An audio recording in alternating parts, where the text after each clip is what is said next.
Trump, Jerusalem, and Armageddon. Days after winning the U.S. presidential election, President Trump said in an interview with the Wall Street Journal concerning an Israeli-Palestinian peace agreement, "That's the ultimate deal. As a deal maker, I'd like to do the deal that can't be made, and to do it for humanity's sake." He referred to the conflict as the war that never ends. He called it the ultimate deal. The goal of this lesson today is, number one, explain how we've reached the present situation. Two, disclose President Trump's efforts toward peace so far. Three, describe where we are right now. And four, reveal what the prophecies say will happen. So, what has produced the present situation in Israel? In order to understand it, we're going back 4,000 years. God made a covenant with a man by the name of Abraham in Genesis chapter 15, verse number 18. Listen to it. "In the same day, the Lord made a covenant with Abram, saying, Unto thy seed have I given this land, from the river of Egypt in the south unto the great river, the river Euphrates in the north." Now, this promise by God that Abraham and his descendants after him would have this land from the river of Egypt to the Euphrates, the area called the Promised Land, is the world's #1 dispute today, 4,000 years later. When God made this statement, Abraham was in Beersheba, a town about 50 miles south of Jerusalem. So God promised this area we call the Promised Land to Abraham. And yet here we are 4,000 years later, and it's the #1 dispute in world politics today. Well, 600 years after this, led by Joshua, Israel entered the Promised Land around 1400 BC. Then, 400 years after that, King David moved Israel's capital from Hebron to Jerusalem. That happened around 1000 BC. King David's son, King Solomon, built Israel's first temple on the Temple Mount in 968 BC. This began what now is known as the First Temple Era. The First Temple Era extended from 968 BC until 586 BC. Judah, by that time, had gone into idolatry. They had gone into all kinds of ungodliness.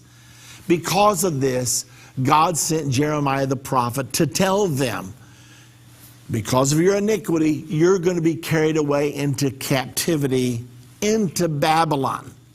I have to do this to strip you down to the bare so I can start all over again with you, because I want to restore you to where you should be. Nebuchadnezzar, the king of Babylon, came, carried the children of Israel away, the people of Judah away, and that began 70 years of exile. This 70 years of exile, specifically prophesied by Jeremiah the prophet, continued from 606 BC until 536 BC. The first temple was destroyed by Nebuchadnezzar in 586 BC. Then in 538 BC, God raised up a Persian king who had overthrown the kingdom of Babylon and began the kingdom of the Medes and the Persians. This Persian king's name was Cyrus. Cyrus was prophesied before he was ever born in Isaiah chapter 44 and 45. The prophecy stated that he would be anointed to build the temple of God. So Cyrus gave the order in 538 BC. The second temple was finally completed by Zerubbabel in 516 BC. This began the Second Temple era, which extended from 516 BC until 70 AD. When Jesus came to the earth, he actually taught in the Second Temple that had been built by Zerubbabel and then made more beautiful by Herod the Great. Jesus prophesied the destruction of the Second Temple.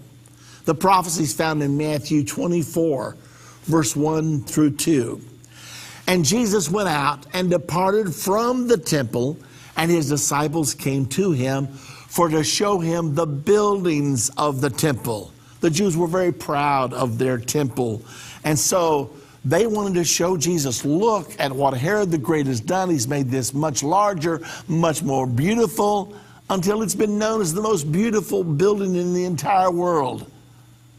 Jesus shocked them. Here's what he said. He said unto them, see ye not all these things?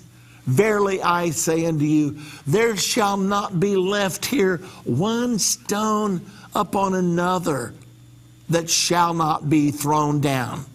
It was like throwing ice water in the faces of the Jewish disciples. Nevertheless, that prophecy was given somewhere around 30 AD. 40 short years later, the Romans came in 70 AD, and they totally destroyed the Second Temple. Then the Jews were sent in exile from the Promised Land.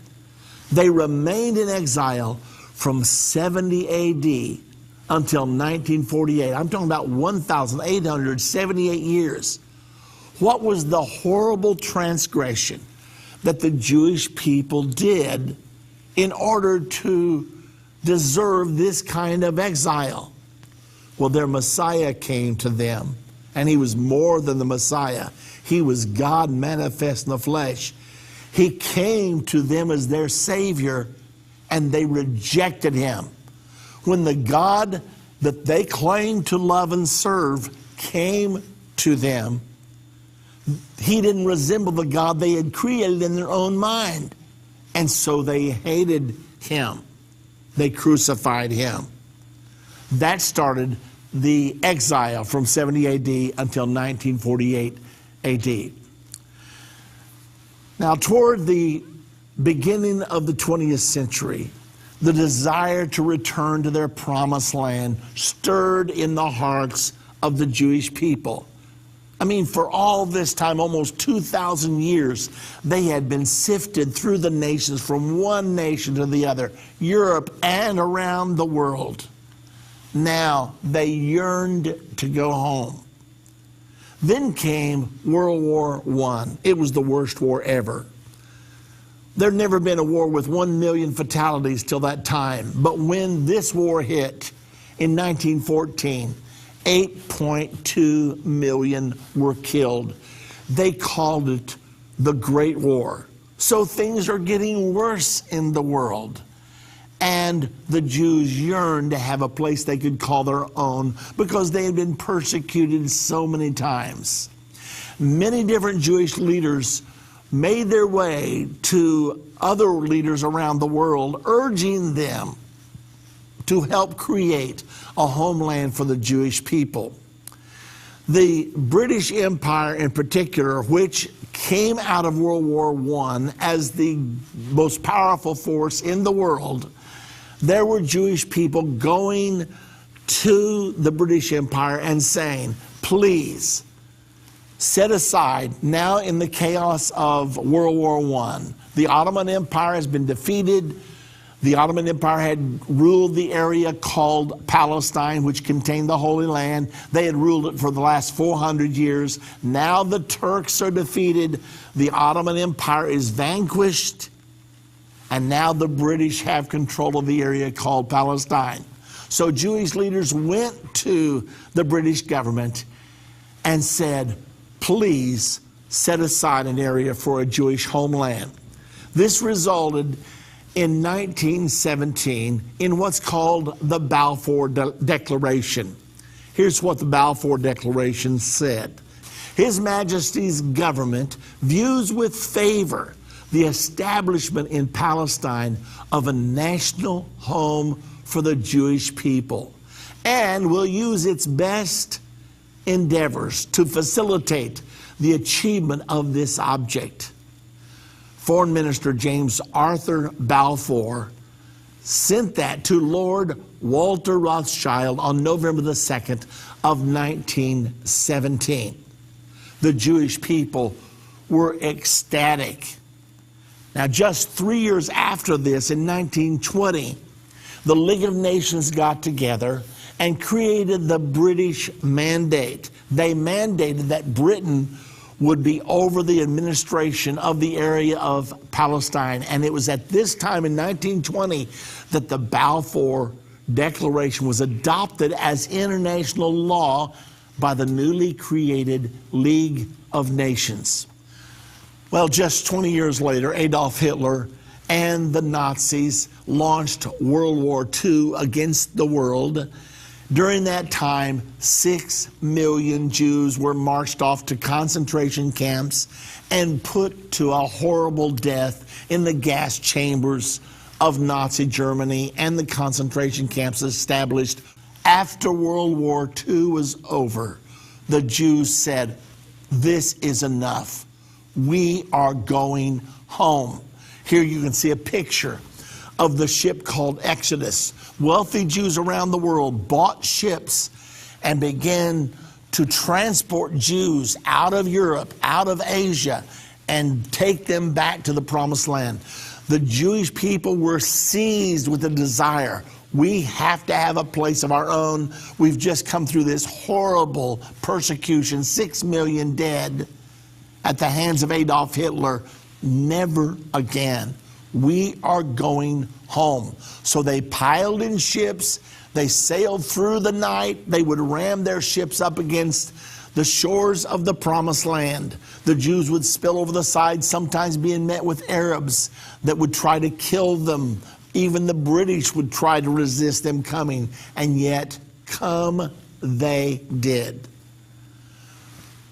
November the 29th, 1947, when the nations of the world realized the magnitude of this horrible crime that had been perpetrated against the Jewish people by Nazi Germany, they were guilt-ridden because many of them had resisted Jews fleeing to their countries as the Jews tried to get away from Adolf Hitler, but they wouldn't allow them in. So they all carried this guilt.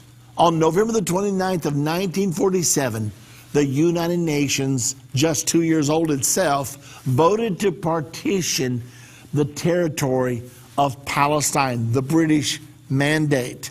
And they voted to create a Jewish state and a Palestinian state.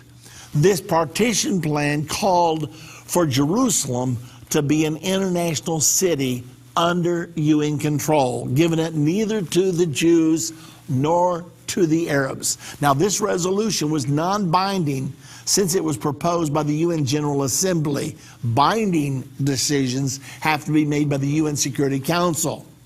The Jews were so ecstatic, however, they accepted the partition plan.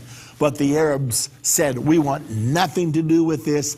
They rejected it. "We want to drive the Jews into the sea. We want them out of the area called Palestine," the area originally called Israel. Well, the British decided they were going to pull out of Palestine. They had their forces there trying to keep the peace, but there was conflict continually between the Arabs and the Jews. So the British decided to declare their mandate was over. They set a deadline, May 14, 1948. So when the Jews knew the British were leaving, they realized they were going to be surrounded by hostile Arab populations. They were going to be on their own. And since the Arab had rejected the resolution creating an Israeli state, they had to make a decision. They decided on the same day, May the 14th, 1948, to declare their independence. Here you can see a video of David Ben-Gurion standing in Independence Hall in Tel Aviv, declaring the independence, the birth of the modern nation of Israel. ביום קיום המנדט הבריטי על ארץ ישראל, אנו מכריזים בזאת על הקמת מדינה יהודית בארץ ישראל, היא מדינת ישראל.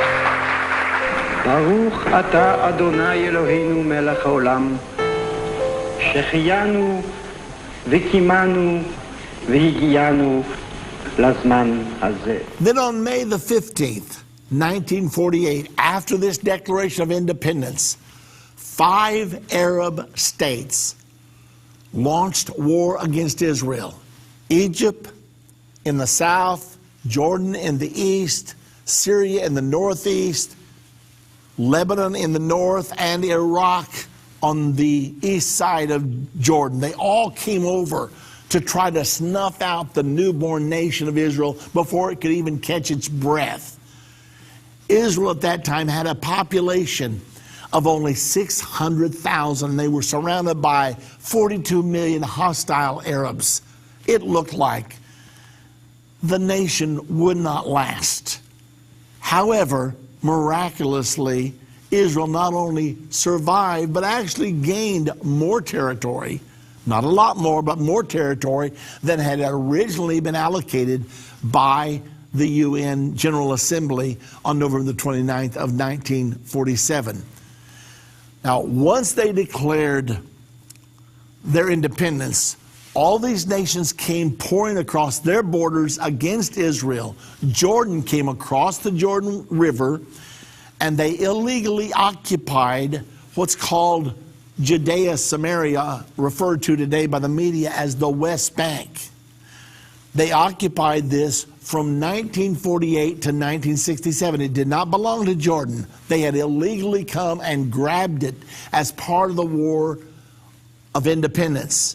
So you can see here on our map the area called the West Bank. That was under Jordanian control. You can see the way Israel looked from 1949 until 1967. Now, since Israel needed time to establish itself as a nation, they signed a ceasefire with Jordan. This was not a peace agreement. It was a ceasefire. They signed the ceasefire with Jordan on April the 3rd of 1949. Jordan also occupied half of Jerusalem, which included the Temple Mount. No Jews remained in the West Bank in Judea, Samaria by 1967. Jordan had ruthlessly driven them all out. Then, by 1967, 19 years after the War of Independence, Egypt decided she was strong enough to take another attempt at destroying the nation of Israel and driving it totally out of the Middle East. UN troops had been established between the southern border of Israel and the northern border of Egypt at the end of the War of Independence. Now, Egypt orders the UN troops out that had been the separation boundary, and the UN meekly obeyed the command of Gamal Abdel Nasser, the leader of Egypt at the time. Nasser also blockaded the Straits of Tiran, the only access Israel had to the Red Sea, and also that means to the Persian Gulf and out into the eastern part of the world. He blockaded those Straits of Tiran, which of course, when you blockade international waters, that's an act of war. Then Nasser signed military alliances with Syria and with Jordan. Here you can see the pictures of King Hussein of Jordan, Gamal Abdel Nasser of Egypt, and also Hafez Assad, who at that time was the head of Syria. But on May the 26th of 1967, Nasser made a speech. And in this speech, he blatantly revealed what he planned to do. Here's what he said. Taking over Sharm el-Sheikh meant confrontation with Israel, and also meant that we were ready to enter a general war with Israel. The battle will be a general one, and our basic objective will be to destroy Israel. So now Nasser has put his cards on the table. He's ordered out the UN troops. He's blockaded the Straits of Tiran. And now he makes this speech that his object is to destroy Israel. He had signed this military alliance with Hussein of Jordan, with Assad of Syria, and now he makes the speech, we are going to destroy Israel. Well, Israel is observing all this and realize that war is unavoidable. Consequently, rather than sitting as a sitting duck and just allowing all the Arab countries around it to attack, Israel decided that it would take the initiative. On June the 5th of 1967, Israeli planes left Israel, flying low over the waters of the Mediterranean. They flew 500 feet above land, and then they swept into Egypt. They caught Egypt by surprise and destroyed 90% of the Egyptian Air Force, while it never was able to get its planes off the ground. Now, Nasser called King Hussein of Jordan and said, jump into the war and help us. We're 1 hour south of Tel Aviv. Of course, he was lying. King Hussein was sent a message by the Prime Minister of Israel saying, we have nothing against you. If you'll stay out of this war, we will not bother you. But if you attack us, we're going to counterattack with all of our might. Well, Jordan, King Hussein, did not feel like he could stay out of the battle while his Arab brethren were fighting against the hated Zionist entity. So Jordan attacked Israel. Israel counterattacked, driving Jordan out of East Jerusalem and all the way back across the Jordan River from which he had come 19 years before. Israel also, during this war, decided to capture the Golan Heights in the north from Syria. Why? Because Syria had used the height advantage to lob shells down on the villages of northern Israel, and had been doing this all over during the last 19 years. Israel felt like they had to put a stop to it. So they attacked the Golan Heights. They drove Syria out of the Golan and took total control of the high ground, putting Israel in a much safer strategic position. Now you can see when the dust cleared, now remember all this happened in 6 days. It was the 1967 6 Days War. It was astounding that little Israel could totally defeat, totally rout Egypt, Jordan, and Syria, all in this war. So when the war stopped, a new map had been created. Now Israel controlled the West Bank, the area biblically called Judea and Samaria. Israel also had taken control of the Golan Heights in the north, plus had swept all the way to the Suez Canal in the south. Israel stood as the preeminent military power of the Middle East. The world was amazed, and also the world knew God must be with Israel. When finally on June the 7th, Israel took possession of the Temple Mount, the word went out to the world. The Temple Mount is in our hands. There was a chaplain with the Israeli forces at that time. His name was Rabbi Goren. And Rabbi Goren knew this was the redemption of Israel. So when the Jewish soldiers, led by General Uzi, went up onto the Temple Mount, Rabbi Goren had come prepared. In his knapsack were 2 large bundles of dynamite. He handed them to General Uzi and said, here's dynamite. Blow up these heathen worship sites. He's talking about the Al-Aqsa Mosque, the Dome of the Rock. I mean, the Arabs had come in and they had built their Muslim shrines in the places where originally the first and second temple had stood. Rabbi Goren said, they've got to go, blow them up. General Uzi said, Rabbi, be quiet. And then Rabbi Goren insisted and said, no, you must do it now. You will go down in history if you will do it. General Uzi said, Rabbi, be quiet, or I'm taking you to jail.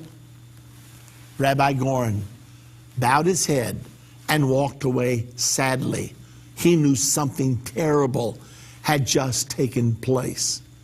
So why was he so sure? Well, God told Israel what to do when they were brought into the promised land. It's found in Numbers chapter 33, verse 51 through 53. Listen to it.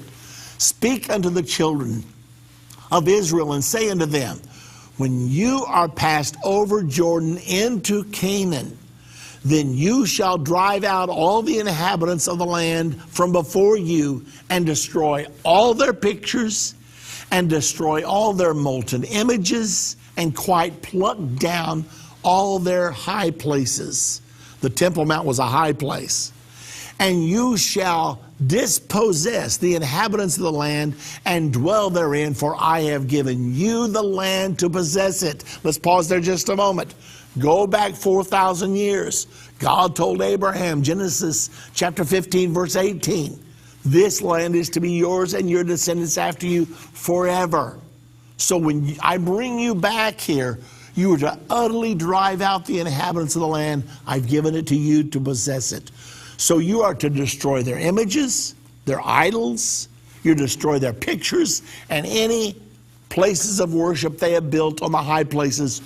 Purge the promised land of those places. And then in Numbers 33:55, God gave further instructions, telling the children of Israel, but if you will not drive out the inhabitants of the land from before you, then it shall come to pass that those which you let remain of them shall be pricks in your eyes, thorns in your sides, and they shall vex you in the land wherein you dwell. This was the penalty for disobedience. God warned them. And remember, when Shlomo Goren said, you've got to do this now, he was simply urging General Uzi to do what God told him to do. Well, he didn't do it, and guess what? It's been pricks in the eyes, thorns in the sides, and they have vexed the people of Israel ever since 1967. It should not have happened that way, but it did. Exodus 23:32 through 33 also says, don't make any peace treaty, don't make any covenant with the inhabitants of the land. Listen to it. Thou shalt make no covenant with them, nor with their gods. They shall not dwell in thy land, lest they make thee sin against me. For if thou serve their gods, it will surely be a snare unto thee. So don't sign any treaties with them. They shall not dwell in your land. And yet Israel's all the time trying to sign treaties. Now, it's okay to sign treaties as long as you're signing treaties with countries outside of the land. But when you signed a treaty allowing non-Jewish people to stay in the land, you are in direct violation to Almighty God. Well, after the 1967 war and this stupendous victory by the tiny nation of Israel, Israel thought, now the Arabs will make peace with us. They know they can't defeat us. We're the premier power of the Middle East, so they'll make peace with us now. But it didn't happen. The Arab League got together at Khartoum, Sudan, August the 29th through September the 1st. They had a big all-Arab meeting, and there they issued the famous 3 no's. No peace with Israel, no negotiations with Israel, and no recognition of Israel. Well, when the Jews realized there was no peace deal coming, they began to build in Judea. Now remember, When God told them, when I bring you to the land, you are to occupy the land. So the Jews began to build in the West Bank, in the territory they had captured, saying, God must have brought us into our promised land. They don't want a peace deal with us. Therefore, we are going to occupy the land. Then in 1979, Egypt and Israel got together to sign a peace agreement. President Carter of the United States talked with Anwar Sadat of Egypt and with Menachem Begin of Israel, and they got together to make a peace deal. You can see them here as they're concluding the treaty at Camp David here in the United States of America. The other 20 member states of the Arab League were so livid that Egypt had dared to make a peace agreement with Israel that they expelled Egypt from the Arab League. Then, in 1980, Israel took a very dramatic step. Israel annexed East Jerusalem. Now, they've taken this in war, but it didn't belong to anyone. The Palestinians had held it illegally, or pardon me, the Jordanians had held it illegally for 19 years since the War of Independence in 1948.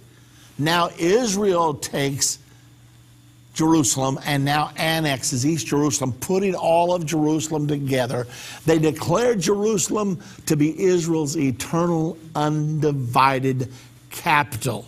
Now, God had said before, way back in the Old Testament, many times, I will put my name in Jerusalem. And I think it's about 37 times in the Old Testament. Now Israel is simply fulfilling what God said. They unified Jerusalem, making Jerusalem the capital. Now, this was a huge step that the United Nations was going to resent bitterly because they didn't want Israel to have Jerusalem as their capital. Why not, I wonder? I mean, after all other nations, they named their own capital, and now Israel controlled Jerusalem. I mean, I'm talking about all the nations of the world. Every single nation, the United Nations, accepts their capital except Israel. And they said, oh, now you cannot have Jerusalem. I got a feeling it's because God said, I'll put my name there. And Satan said, oh, really? If that's where you want your name, guess where I want mine. So the battle over Jerusalem began. And there have been 41 wars so far fought over control of Jerusalem. And it's not over. There's at least one more coming. The next war, or at least the final war, is going to be called the Battle of Armageddon. Well, in world affairs, there's a huge shift in 1989. The Berlin Wall fell. The Iron Curtain came down. It was the end of the Cold War, and it was declared by none other than our president at the time, George Herbert Walker Bush, that the New World Order had been born. Well, thinking in these terms, now we're going to have peace. The Iron Curtain's gone. East and West are getting along together. Cold War is over. Let's settle this pesky Middle East problem. It's time to make peace in the Middle East. So in 1991, there was a conference held in Madrid, Spain. It was called the Madrid Peace Conference. Driving forces behind it were President Herbert Walker Bush and his Secretary of State, James Baker. They held the meeting and they coerced Israel to go. Israel did not want to go, but they strong-armed Israel into going. It was attended by Israel and by a Jordanian Palestinian delegation. Also present were the United States and the USSR. Talks continued and then escalated when Yitzhak Rabin was elected the new prime minister of Israel in 1992. Now, as these talks progressed, the subject of Jerusalem inevitably came up, and Israel realized that their ownership of Jerusalem was going to be challenged, even though they've now annexed it, made it their united capital, tore down the separation barrier, the wall, the fence that had separated Jordan from Israel for 19 years. That's all gone. Even though they had done all that, they understood clearly that the nations of the world were going to challenge their right to have Jerusalem as their unified, undivided capital. So the leaders of Israel decided they better take a stand. They got together on May the 19th of 1993, and they signed a document called the Jerusalem Covenant. Now, look at this important quote, and I couldn't give it all to you here, but let me give you a little bit of it. Once again, our feet stand within your gates, O Jerusalem. Jerusalem, built as a city joined together, which unites the people of Israel to one another and links heavenly Jerusalem with earthly Jerusalem. From this place, we once again take this vow. Notice it's a vow. If I forget thee, O Jerusalem, may my right hand lose its strength. May my tongue cleave to my palate. If I do not remember you, if I do not raise up Jerusalem at the very height of my rejoicing. We have been martyred for you. We have yearned for you. We have clung to you. Our faithfulness to you we shall bequeath to our children after us. Forevermore, our home shall be within you. And this document, the Jerusalem Covenant, was signed by the Prime Minister of Israel, Yitzhak Rabin, by the President of Israel, Ezer Weizmann, by the Mayor of Israel, Teddy Kollek, by the Speaker of the Knesset, Sheva Weiss, and by many other officials of Israel at the time. Israel was taking a stand. This is not negotiable. We will not surrender control of Jerusalem. And by the way, this covenant, it's about a 6-foot-long document. It's on display in the main floor of the Israeli Knesset building to this very moment. They entered into covenant. Why is that so important? Remember what we're talking about today? Trump, Jerusalem, Armageddon. Now you see that this battle's been shaping up for 4,000 years, ever since God made that covenant with Abraham. Okay.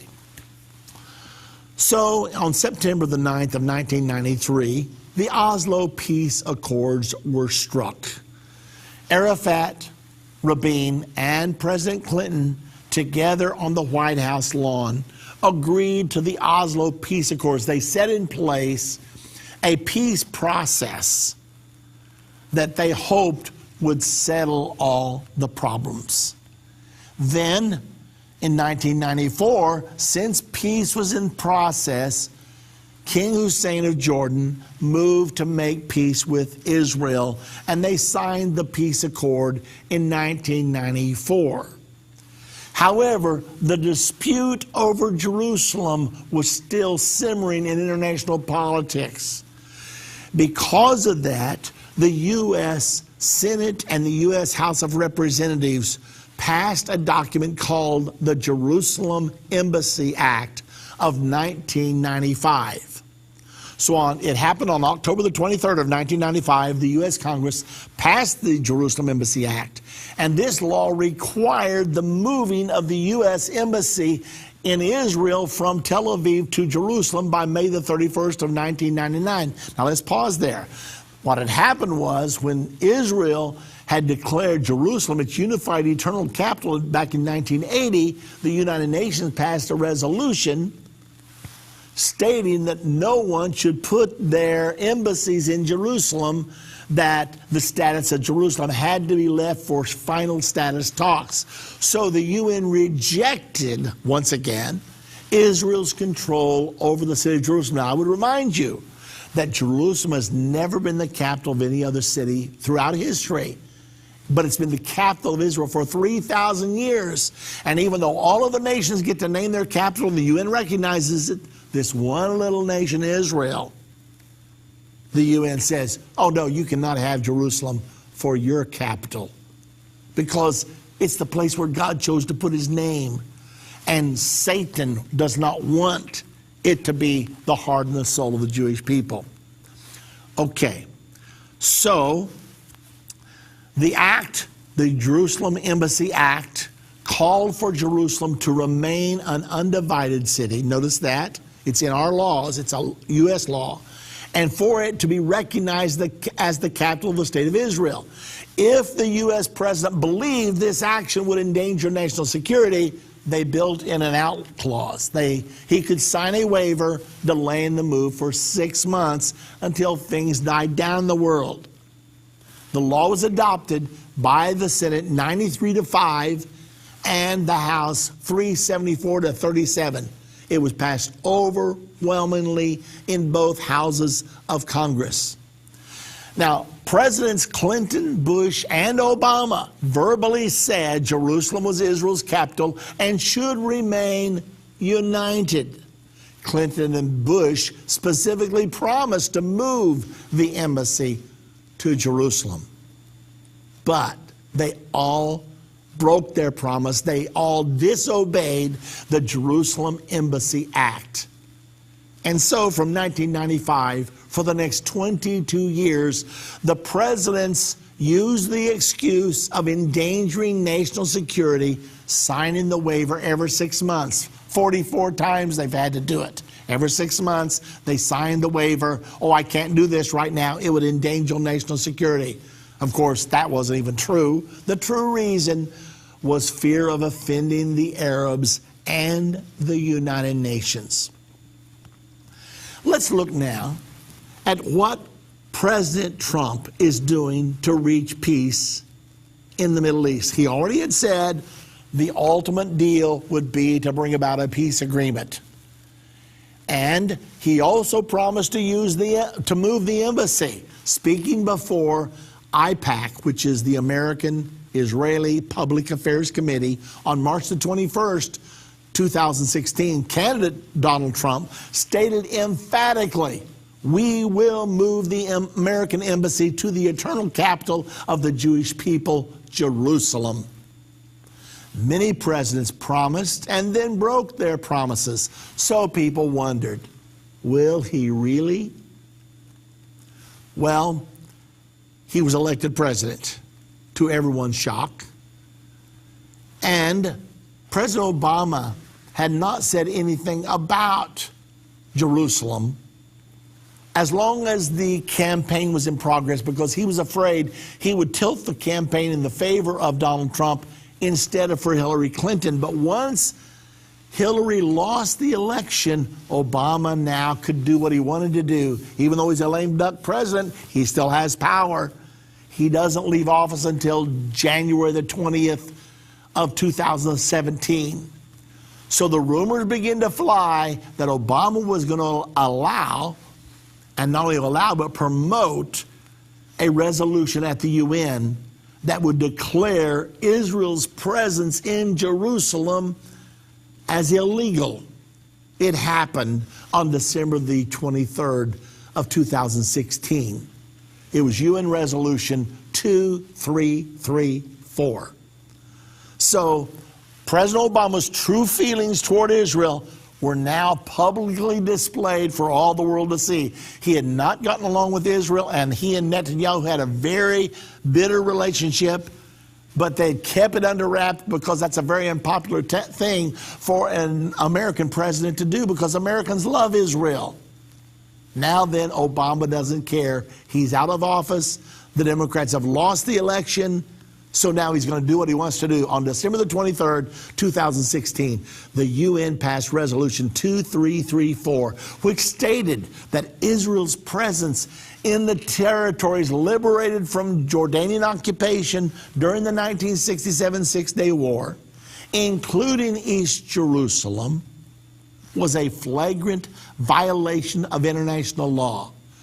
UN Ambassador Samantha Power, simply raising her hand to vote no, would have blocked this resolution, since America has veto power on the UN Security Council.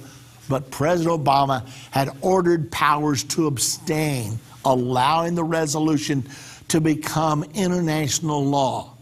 This was Obama's revenge against Israel. I call it the Armageddon resolution.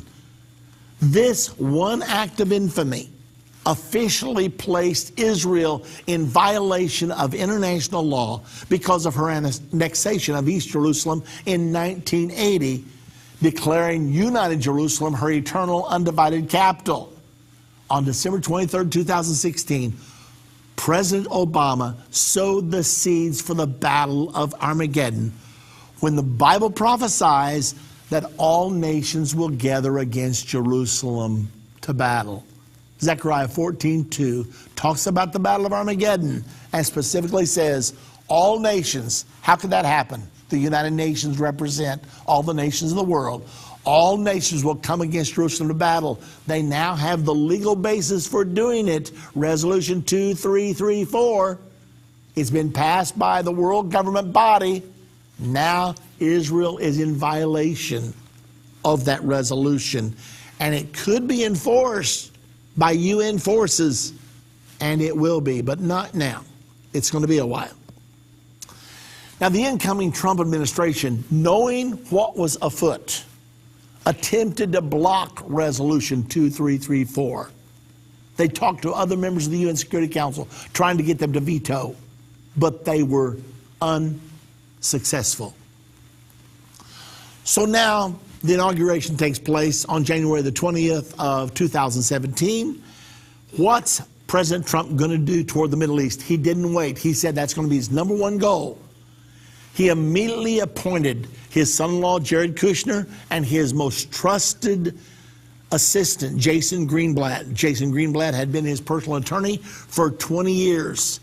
He appointed them to lead the effort to reach a peace agreement in the Middle East. They launched their efforts within 1 week of the inauguration, and they worked incessantly for the first 10 months of Trump's presidency, meaning with Netanyahu of Israel, Abbas of the Palestinians, and other Arab leaders, to show you how intense they were attempting to reach progress. In the first 7 months alone, they met with Palestinian leader Abbas at least 20 times. That's an average of 3 times a month. So Greenblatt and Kushner are back and forth from America to the Middle East, visiting with Arab leaders, with Jewish leaders, but mainly what they did, they were asking questions. How do you stand on this? How do you stand on that? Without revealing America's feelings whatsoever. Jason Greenblatt was doing the heavy lifting, and he had everyone liking him. The Arabs were liking him.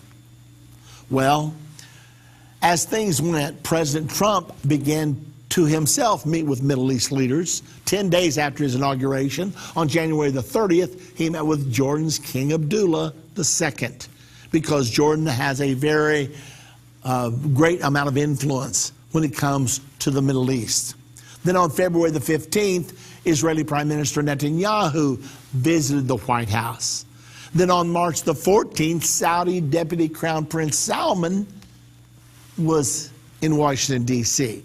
Then on April the 3rd, Egyptian President al-Sisi was invited to the White House. Then on May the 3rd, Palestinian Chairman Abbas.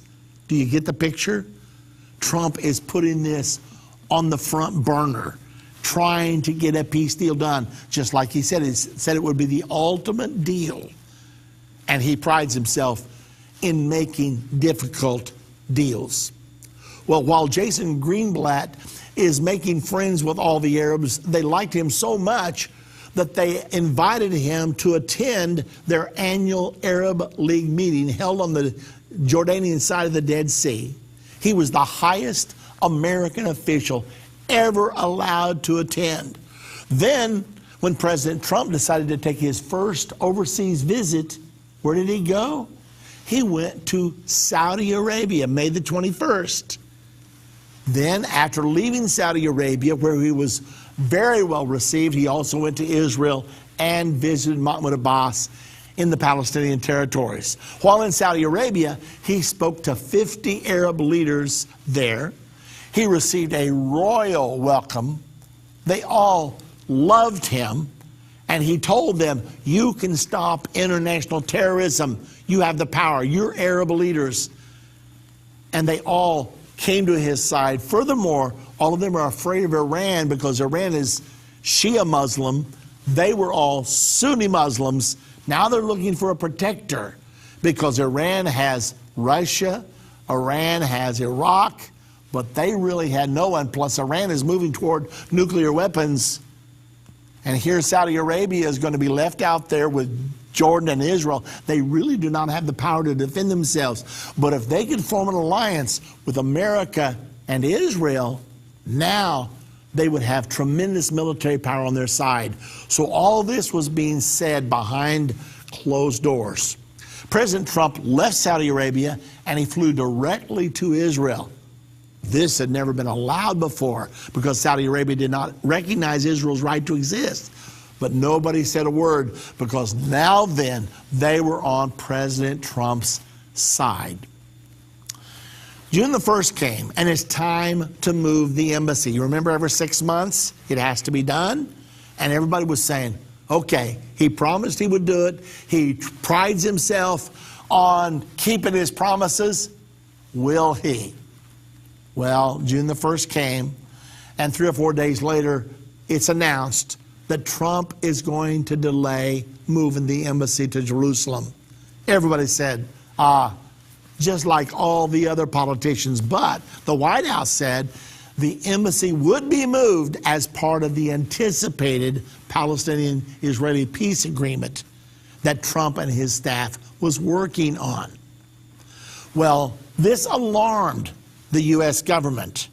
And on June the 6th, just a few days later, the U.S. Senate unanimously endorsed an undivided Jerusalem as Israel's capital, reaffirming the Jerusalem Embassy Act of 1995. It was unanimous. The Senate doesn't do hardly anything unanimous, but they did this time, reaffirming to President Trump, you promised we need to move our embassy to Jerusalem and stand by our friend Israel.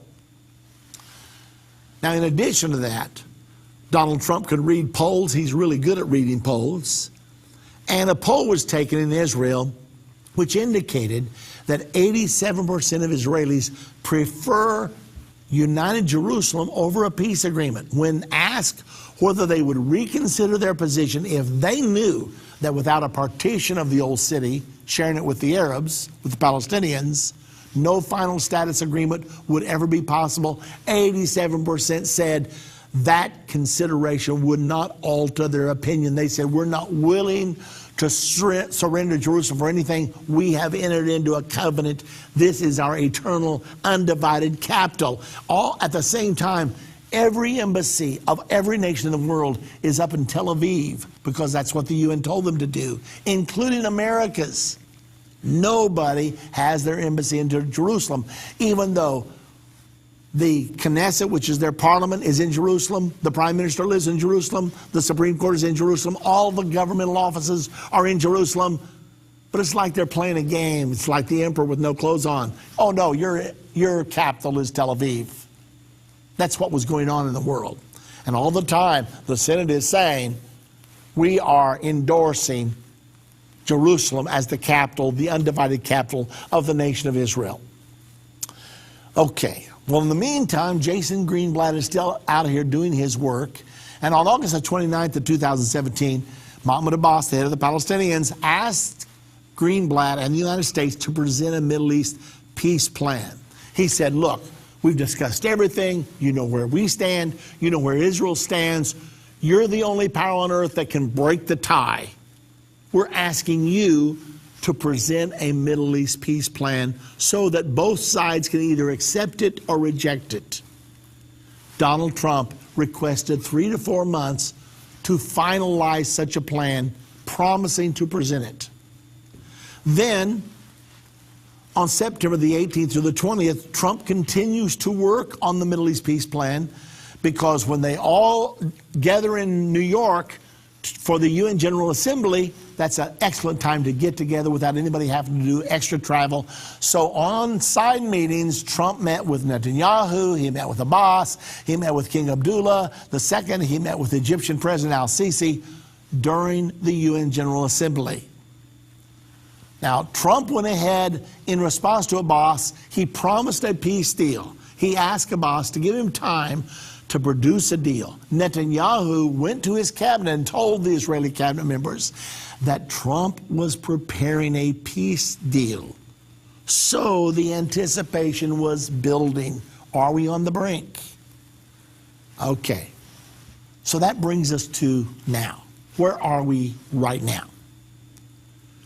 On December the 6th, 2017, that deadline rolled around again. Will Trump sign the waiver, or will he recognize Jerusalem as Israel's capital, and will he move the embassy? On December the 6th, Donald Trump rocked this world by stepping to the microphone and saying, America is recognizing Jerusalem as the capital of the nation of Israel, and we will be moving our embassy there as quickly as is possible. And the whole world said, wait, we are on the brink of presentation of this peace agreement you've been working on ever since your inauguration 11 months ago. Why did you blow it all up? Because the reaction of the Arabs worldwide was explosive and indignant. Well, most of the Arabs, not Saudi Arabia, not the United Arab Emirates, not a lot said by Egypt. So here's the big question. Why did President Trump take it now? We really thought he would probably say, okay, we're going to do it, but we want to do it within the context of this peace agreement we're getting ready to reach. He didn't do that. So I want to ask you this question. Why? I think there's a reason. Is he just a spontaneous person that just does whatever comes to him, or did he have a method behind the madness? Is he perhaps sly like a fox? Well, let's watch as Greenblatt, Kushner, and Trump sit down together in private. They lay all their cards on the table. Where are we? What is possible? Well, almost everything can be agreed. And Trump says, are there any deal breakers? And they all look at him and say, yes, there's one. Because Israel is never going to yield Jerusalem. But the Palestinians say there will be no peace agreement unless we have East Jerusalem as our capital. That's the deal breaker. So Trump thinks in his mind, okay, I would rather not go through all this trauma and get to the end and everything break down over Jerusalem. So maybe there's another solution. What if I just take the Jerusalem issue off the table? I mean, after all, Jerusalem has been the capital of Israel for the last 3,000 years. And they've never had another capital. The Palestinians, their capital has never been Jerusalem. So who should yield on this point? The decision was made. He said, I can offer the Palestinians a state. Nobody else can do that. The United States is the only power with enough influence over Israel to bring them to make painful compromises. But they won't compromise on the Jerusalem issue. So I'm going to go ahead and recognize Jerusalem as their capital and go ahead and commit to moving our embassy there. And yes, it will be explosive, but I think when everything calms down, we can talk to them behind the scenes and say, this is the only chance for peace. The only chance. So what happened? Well, the UN Security Council met on December the 18th, just 12 days after Trump made his announcement, and they came together and they offered a resolution demanding that the U.S. reverse its recognition of Jerusalem as Israel's capital, because now Trump is going against Resolution 2334, which had been passed by President Obama. Now then, it's international law, but Trump is violating international law. So now they come together, and at a UN Security Council meeting, they demand that Trump rescind his decision. But when the votes were taken, yes, it was 14-1. But the one vote belonged to the United States of America, which has absolute veto power on the UN Security Council. So it was dead. But Mahmoud Abbas, the Palestinians, was not giving up. He now goes to the UN General Assembly. The UN General Assembly adopted a resolution condemning U.S. recognition of Jerusalem on December the 21st. So Trump does his recognition on the 6th. The 18th UN Security Council resolution is vetoed. Now they're going to the General Assembly, where the United States has no veto, but the decisions of the UN General Assembly are also meaningless except for propaganda value. So they take the vote, and while we're moving toward the vote, Trump threatened to cut off foreign aid from nations that vote against the U.S. Now, we give $750 million a year to the Palestinians, and we give a lot of money to a lot of other nations.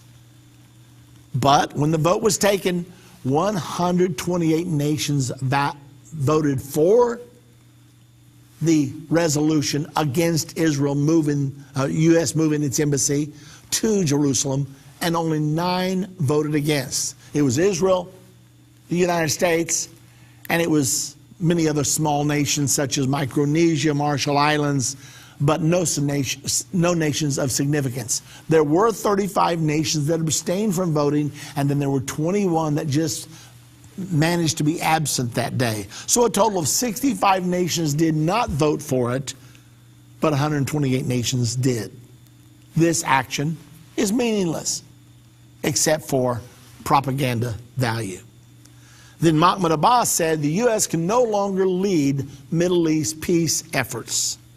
First of all, Abbas desperately wants someone else to lead the effort. He'd like for the UN or for Russia or for France or for someone else, because he feels like they will take the Palestinians' side. He says Trump can no longer lead the effort.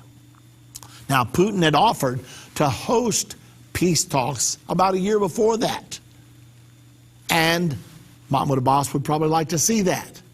Now, there's a big problem, though, with what Abbas wants to happen. The United States is the only power with the leverage to influence Israel to make the necessary, painful compromises to actually reach a two-state solution. Now, Saudi Arabia wasn't saying much, but it warned Mahmoud Abbas, Trump's peace plan is the only game in town. And furthermore, you know, you're 82 years of age and you're not very popular, and you can't get along without the financial support of the United States, of Saudi Arabia, United Arab Emirates. We give you over $1 billion a year to prop up your government that is not self-sustaining. So what's going to happen? Will Abbas perhaps even be removed from power? All right, now we've tried to describe this whole situation. Now we come to the most important point. Point number 4. What do the prophecies say will happen? The prophecies never fail. They always come to pass. First of all, there is going to be a peace agreement. Very importantly, when that agreement is signed, according to the prophecies of the Bible, it will mark the beginning of the final 7 years to the Battle of Armageddon. So this is one of those few prophecies that have a date attached to it. It has a timeline attached to it. Peace agreement, 7 years later, the Battle of Armageddon, and the return of Jesus Christ to this earth. So that makes this very, very important. Now, since there's going to be a peace agreement signed, the prophecies also say a Palestinian state will be created. The agreement will involve land swaps. Israel will trade some concentrations of Arab populations presently within her borders for areas that are under Jewish control right now and bringing those into Israel's borders.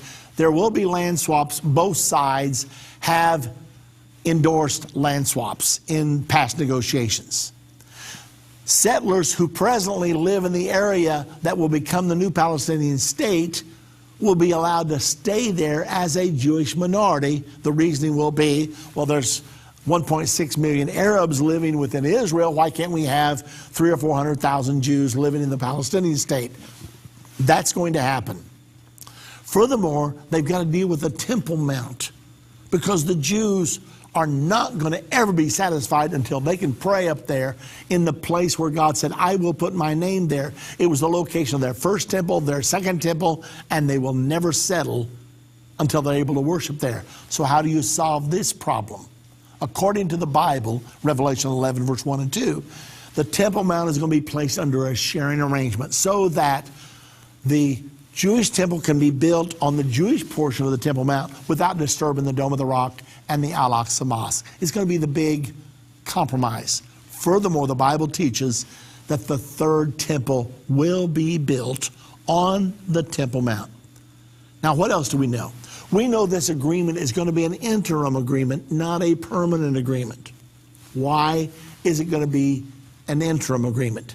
Because ultimately, they will not yield on the status of Jerusalem. The status of Jerusalem is going to be put on hold because they get everything else settled. They get back to the Jerusalem, and still the Palestinians will not yield, and still Israel will not yield. And so whoever's conducting the negotiations will say, look, we're almost there. Let's not throw the baby out with the bathwater. Let's go ahead and implement all the rest. And then 7 years from now, we will try again to settle the Jerusalem problem. It appears, according to the prophecy, that this interim agreement will last for 7 years. Now, is there evidence these elements in the prophecies have already been negotiated in past negotiations, because there have been many of them? A Palestinian state will be created. Netanyahu, the Prime Minister of Israel, endorsed the two-state solution in his Bar-Ilan speech of 2009. Settlers will remain in the new Palestinian state as a Jewish minority. It was disclosed that Netanyahu, during the 2014 negotiations, demanded settlers be allowed to remain in Palestine after the future peace deal. That was disclosed in Haaretz Media, June the 11th of 2017.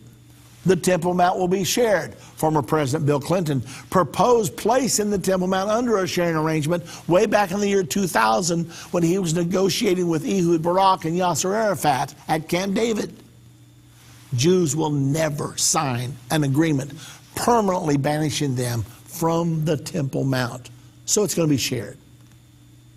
The third temple will be built. The Bible prophesies in several places that there will be a temple built, and it will happen during the first 3.5 years of the final 7 years.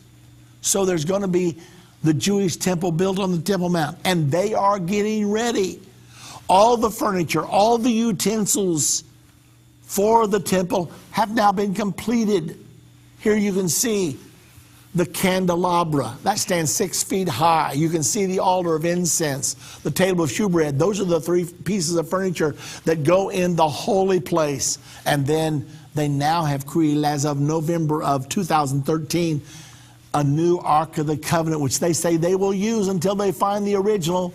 And if they never find the original, this is it, the Ark of the Covenant, which will go in the Holy of Holies. That was the last piece they needed. Everything else is ready.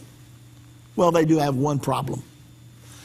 In order for Jews to go up to worship on the Temple Mount, they have to be purified from contact with a dead body. Numbers 19 tells us all about that. In order to be purified, you have to take a red heifer upon whom has never been a yoke, that's spotless. She must be sacrificed, the body burnt, the ashes mingled with water, and a person bathes in this mixture, and it purifies them from any contact with the dead body. If they've walked through a cemetery, if they've visited a funeral home, if they've been in a hospital when anyone has died. Well, they've got to have this, and they do not have it today. However, in 2015, they launched a huge project. They bought a ranch, they hired an expert cattle rancher, and they are trying to produce this red heifer.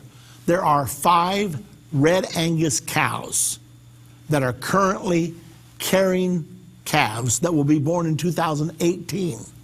They hope one of those calves will be the red heifer. That'd be the last link in the chain that will allow them to build the third temple. Okay. So here's what we know. Jerusalem will not be divided. So how close then are we to the peace agreement? Mahmoud Abbas told Trump in September a peace deal can be reached this year. Palestinian leader says deal of the century can be reached in a matter of months. The U.S. president pledges to devote his heart and soul to reaching the peace agreement between Israel and the Palestinians, adding, I think we have a pretty good shot. Maybe the best shot ever. That was carried by Reuters on September the 20th of 2017. But after the U.S. recognition of Jerusalem as Israel's capital, Mahmoud Abbas said the United States could no longer play the lead role in the Middle East peace process. We don't even want to see your proposed agreement. However, Jason Greenblatt is somewhere right now in the Middle East working, and there's no news about what he's doing. Is he working? Is he talking to the Saudi Arabians? Is he talking to the Egyptians? Is he talking to the Jordanians? Is he talking to the people from the United Arab Emirates? Getting them to lean on Mahmoud Abbas to change his mind? Because President Trump said when he recognized Jerusalem as Israel's capital, he did say, this does not settle the final status of Jerusalem. That will be done between the Palestinians and the Israelis. So he left the door open for that to be negotiated. So after Mahmoud Abbas cools down and after Saudi Arabia says, hey, Trump's plan is the only plan in town. This is the best chance you'll ever get. And remember, they're building out there in the West Bank every day, and all the land that you want for your state's going to be gone if you keep waiting, waiting, waiting. So you better act. Big question. Will it be peace, or are we going to end up in Armageddon? Here's the big answer. Both. We're going to have a peace agreement. Then 7 years later, the Battle of Armageddon will occur. Here you can see a timeline that shows you how events are going to unfold according to the prophecies of the Bible. We're somewhere either a few months or a few years before the signing of the Middle East peace agreement. Once it's signed, during the first 3.5 years, the temple will be built, animal sacrifices will be resumed. Then halfway through, the Antichrist will stop those sacrifices and claim to be Messiah and God.